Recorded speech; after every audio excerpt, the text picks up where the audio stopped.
Firstly, thank you for having us here today with my colleague Anna, who's sitting over there, who will wave, who works in our radio online team and is very much involved in the sort of day-to-day licensing work that we do with you guys.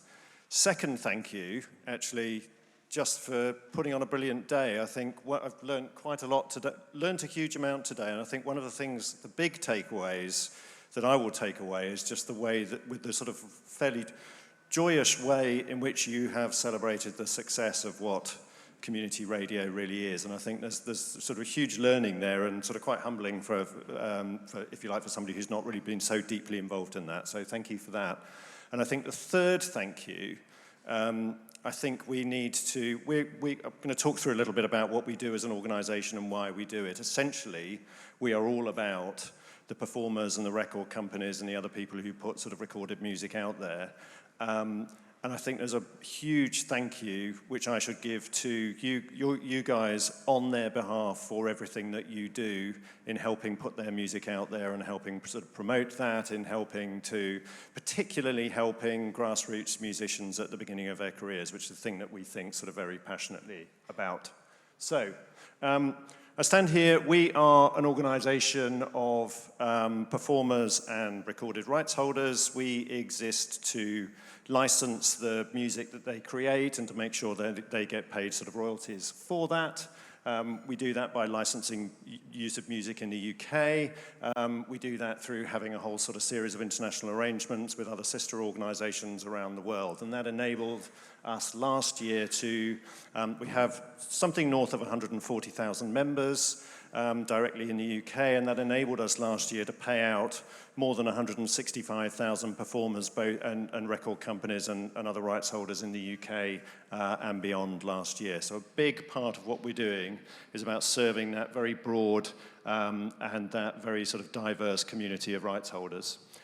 I'm standing here today talking to you about PPL. When you interact with us on a licensing perspective, you do so, we actually run that licensing on behalf of PRS as well, the formerly Performing Rights Society, PRS for Music now.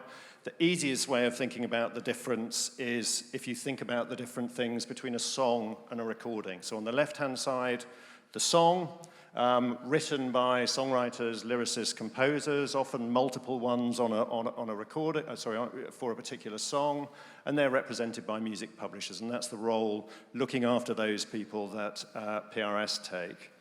PPL look after the recording side of things. Our members are performers. And we call them recorded rights holders because they're much broader than just record companies at the moment, but for anything from record companies to somebody, a self-releasing artist, or anybody who owns a sort of recording catalogue. So lots of similarities, some differences in terms of the rights that we look after, but lots of sort of similarities in terms of what we do. We set the bar really low in terms of what people need to have done to join PPL. It's really, really important for us that we get people to join at the very beginning of their careers. So you only actually need to have been on a single recording to join PPL as a performer. It's also really important to think about what those performers are, because we're not just looking after the people that are the band, the people who have signed up to the record company or on the record. We also, very crucially, look after session performers and orchestras and anybody else who's been sort of performed. And we are, a key income source for them.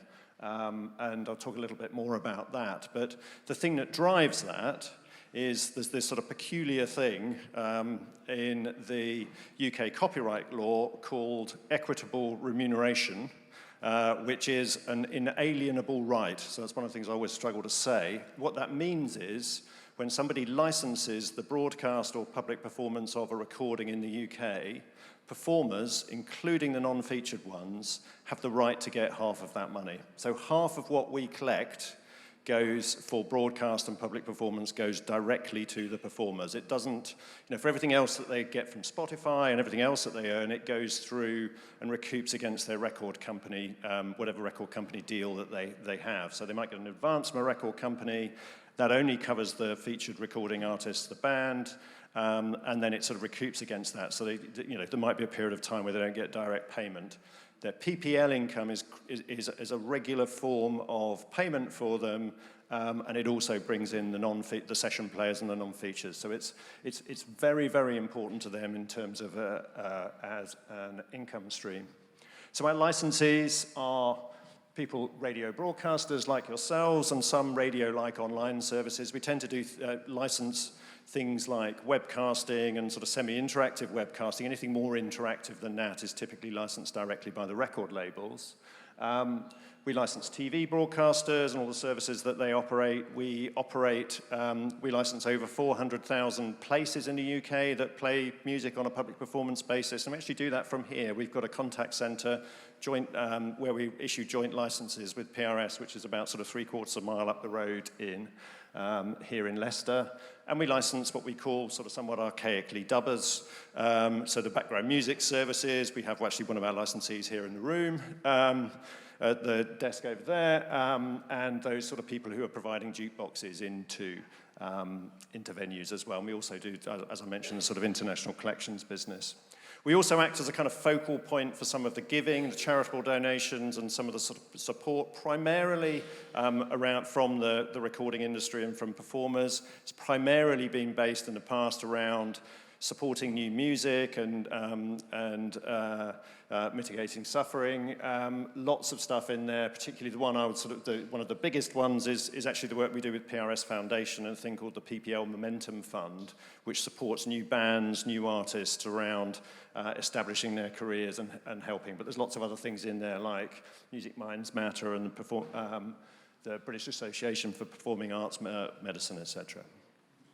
So, already covered that off, really. There are two areas, really, predominant where we do joint licensing. There's the operation that we've got up the road, that we deal with public performance. The other area where we do joint licensing is in your sector, where we issue, my team in London administers the joint PPL and PRS community radio license. This slide sort of sets out the eligibility, the scope, and the rights involved. There's a little bit of detail in there, so I'll gloss over that. That license structure has been in place for about 6 years. It was launched after a consultation with the CMA and individually with radio stations at the time. PPL's license fees are charged at the greater of the minimum per platform fees and a share of revenue. PRS has got a slightly simpler approach where it levies one minimum annual fee for all platforms. I think one of the things, and then we charge quarterly, but we make direct debit plans available so people can spread the costs throughout the year. I think if there's one bit of feedback that we get from the sector, it's that the PPL fees are sort of potentially a bit, particularly compared to the PRS ones, a little bit more complicated, and has certainly become more of an issue as people are moving on to lots of different platforms. So that's something that we're thinking about at the moment, and I'll come on to again in a second. There's then the question then of obviously what we do with the money. And so, we work on a non-profit basis. We distribute the money that we collect to our members and take an administration fee off the top. The game obviously is trying to balance the right degree of accuracy with cost effectiveness, with making sure that we're working cost effectively as a business and that we're charging the sort of lowest possible admin fee that we can to provide the best possible service to our licensees and to our member customers as well.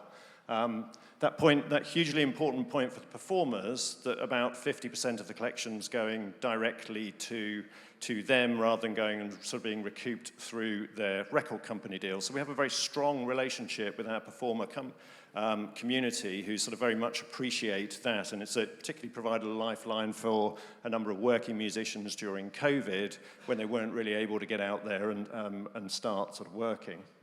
Our overall goal is to, as I say, is to distribute as accurately and cost effectively as possible. So if I look at radio as a whole, the very vast majority, and it's actually over 98% of the money that we collect from radio actually goes out on direct play data from radio stations. That's not something that we have assertively pushed with you guys in the past, and one of the things that I think we want to talk to you about and want to start a dialogue is as we go on and start looking at sort of how we will deal with the future, we would actually like to start asking you on a voluntary basis to actually start providing us with more play-out reports. We think that's particularly got a lot easier now as people are generally moving more onto electronic playout systems for everything. We didn't do that as part of the 2017 sort of license review because we're very sort of conscious of voluntary sort of run organizations and wanting to put too much sort of administrative hassle onto them. But obviously there's that sort of downside then of obviously we want to make sure that we are collecting the right kind of data from you and we're making sure that's going to the people whose tracks are being used. So one of the things that we're going to do coming into the new year is actually to write to you. So we do get some data from community radio stations at the moment that is used in our distributions. One of the things that we're going to do is to write to you and ask you whether you would like, and provide you the sort of details, and it's pretty much simple things like artist name, track title, you know, ISRC, the standard sort of recording code number if you've got it, or any details about the recording, other details, but sort of artist name and track title are in the recording world are actually sort of pretty much what you need to try and sort of match the stuff. We don't want to go as far as with other licensees, we sort of force the issue and make them provide data. I think we are sensitive, we want to the amount of effort, and so we want to do it on a voluntary basis. And we think, you know, we want to see where we get to and then have a dialogue with you about that over the next year or so. So I think that's something that we will be writing to you about shortly. And I think I kind of alluded to this earlier in the earlier slides, actually, that, you know, this license was developed in 2016, 2017. The PPL charges were sort of set in, I suppose, a slightly different era in terms of the breadth of the number of platforms that you're on at the moment. I think the key bit of negative or non-positive, if I look sort of slightly more, you know, feedback that we get is around the complexity of that and whether that works in every sort of situation in sort of layering sort of different charges on top. I think, you know, what we want to do next year is actually just to have a look at that with you. So we will be writing to you again in the new year at some point next year to go through a sort of consultation process as to, you know, what works with the license, what doesn't work with the license, and then to sort of involve you, seek your views and experiences as part of that, and then have a think about how the license will work going forwards. You know, we're always going to, you know, we may not always agree between us on what the right value of the license is, but as well as that, there's that sort of key bit of it's got to work for you in terms of simplicity, and in terms of the number of things, the number of different platforms that you want to go onto and how we can help you with that. So the key sort of if there's two sort of messages that I really want to leave you with, it's well, three, I suppose. One is we're really listening. We take sort of feedback from the market very, very seriously. And two is that, you know, we would like to talk to you about getting a little bit more data, and we would like to talk to you, you know, we will consult with you on how the future of this licensing should work in the next sort of year or so. That's it. Yeah. Any questions?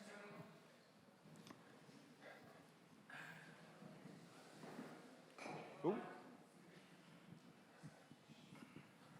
Hi. Yeah, it's me again. I'll tell you what doesn't work. You hear that all today, you've just now and then, you hear stories of the fact that community radio is struggling. Majority is struggling. A lot of us don't have a pot to pee in. Yeah. Right? And we've heard a lot of nice sound bites today, but at the end of the day, they should still come back to where's the money coming from. What certainly hasn't gone down well with me, I can't speak for everybody else in the room, is at the beginning of the year, you put the fee up by 13.3%, I think it was, because of inflation. Yeah. And you were on us as fast as you can say Jack Robinson. Here we are now in October. Inflation is 6.3. I've not had one letter from you saying we're going to knock your money down a little bit and reduce it. It's just all take. You just were mentioning there about the artists and the performers. I feel sorry for them during COVID. All the venues and everything were all closed. But yes, you took the money, but all our sponsors stopped paying us. We'd got no money coming in, And I asked you a question 3 years ago that your department have still not answered. I said, what makes a performer or a songwriter or whatever any different to us? We're all in it together and we're all struggling. But you still wanted your money. I'm sorry to be negative, no, but I don't want to be rude. You know, you're up there, bless you, you've come today. Then, you know, you're going to get all the bad eggs and the tomatoes and everything, we know that. But, you know, you need to have a bit of a, take the blinkers off a bit. Yeah. I suppose the answer, the one-word answer to that is noted. I think one of the things that the way most of our, to deal with the first 2 points, the way most of our licenses work are that they tend to exist on a sort of annual basis, and then they get sort of impacted by sort of inflation each year. So, you know, typically a license starting in January, we will look at the relevant inflation figure for September and apply that to, you know, in some of the licenses it might be August or whatever, but we tend to, for the annual licenses, in order to make sure that they effectively sort of maintain their value, increase them by inflation. And I totally take on board that we were in a situation last year when there was very high inflation. The inflationary change this year will obviously be much lower because inflation is lower. As to the point around, you know, we also renewed the licenses in January. So, you know, what happens is the team are incredibly efficient about getting all of the license renewals out in January, and then working through and going through that on a sort of quarterly basis. But on the rest of it, you know, we hear you. I think some of the feedback is the impact of, I can only talk about PPL because PRS and PPL set their tariffs entirely separately. My role is we administer the licenses for both of them. It's my responsibility to set the tariff for PPL. So I think, you know, on the latter points, we hear you. We are going to have a look at this next year. We're going to have a look at how the whole thing hangs together and how we future-proof it. I hope, you know, you take me coming here today as listening. I've certainly learned a lot. We came and visited a radio station sort of recently, and probably want to do a couple more of those. Talked to a few of you sort of today. May well be coming to Chelmsford to visit Michelle.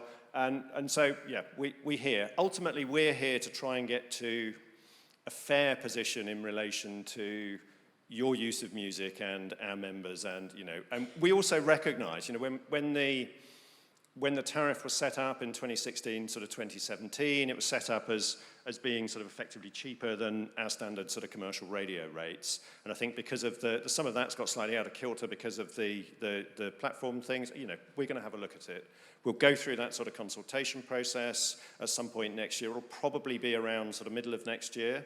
And then we will take your views, and we take those consultations very, very seriously. You know, we have sorry, I'm conscious of time. We have another question, but that's hopefully that. Sorry, sir. Yes. Am I on? Yeah. Just picking up on the bit about play logs and reports. Yeah. Now, I think everybody knows any more admin work does not go down well with people in the community radio sector because we just haven't got the resources. Yeah. And by the same thing, I can understand why you want to distribute it fairer. I've had local musicians in the studio and they said, well, if we were registered with PRS and PPL, would we see any money out of you? And it's like, probably in reality not. Yeah. I would have thought in this day and age there's a technical solution. My phone for years has been able to identify a song, what's playing, Shazam, and Microsoft does it and everything. Surely there's some central sort of service that the performing rights bodies could monitor what we're doing and minimise the amount of actual admin work that we're doing, and would also be interesting. There's already a number of websites that scrape metadata off streams that I can't remember what it is. There's some website that tells me what the most played radio station song on my radio station is. I don't. So there's a few things in there. I think we're very conscious about the first point, which is why we already volunteer. You know, some radio stations do provide us with data at the moment. We use that in our distributions. I think we would like. That's why we want to make it voluntary. You know, I don't want to impose that on you. We are hugely sensitive to the idea that, you know, there are limited resources and it's difficult to manage. We also understand, though, some of the feedback is it is easier for some people now because of the way that they keep that play-out data to sort of print something off and to send that through. So I think there will be, what we want to do is to have a sort of voluntary approach for next year on that. And then we can see how that goes and how that works. There are other options. There are companies that we use, a bunch of companies that we use to monitor broadcasters to see, for example, if a broadcaster doesn't want to pay us, we normally will use a company and monitor them and then see whether or not they're playing any of our tracks, for example. Now, the problem with that is that it can be quite expensive if you're doing it over the course of a year. We tend to do it for sort of shorter periods of time. There are also things like services like, we use it in some nightclub venues. We record stuff and we identify that. We're doing a trial with a company called Ordo about sort of in places where it listens to stuff and then sort of tracks against the database. So there are other technical options. I think what we would like to do is actually to do that voluntary piece and to see how much we get in that. And I think particularly, we're going to write to you sort of carefully about particularly if you've got a sort of a genre that might not otherwise be picked up by another radio station. We're actually, all local musicians, we're quite keen on that.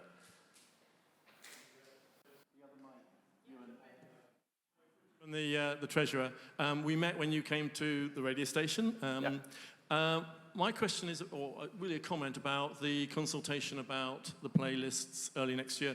Before you send it out, could you please talk to can I humbly suggest that you talk to the CMA and we kind of give some informal advice about what you ask? Because, I mean, I have to say, I read the letter that came out last year asking for the increase, and my immediate reaction was, ouch. And it wasn't because of the amount it went up, it was just the whole tone of the ask, which was, and I think perhaps we might be able to help you. Yeah. Well, it wasn't an ask, it was a demand. But yeah. the way it was asked, in inverted commas, made me go, this is not friendly. So can we please help you with the consultation in advance, informally? Yeah. The CMA Absolutely. is more than willing to help you on that, please. Yeah. Very happy to have that conversation. Thank you. Ooh, gentleman over there. Have we got time for... Are we done? Oh. Thank you very much for your time.